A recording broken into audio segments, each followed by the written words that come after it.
اللهم ارحمنا بالقرآن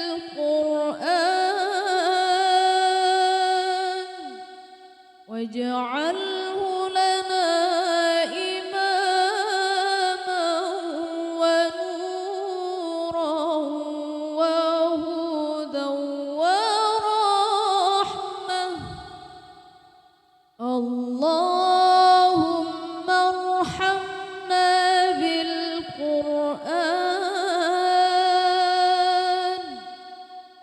واجعله لنا إماما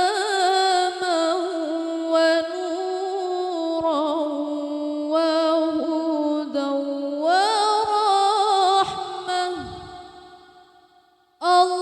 اللهم ذكرنا منه ما نسينا وعلمنا منه ما جهلنا وارزقنا تلاوته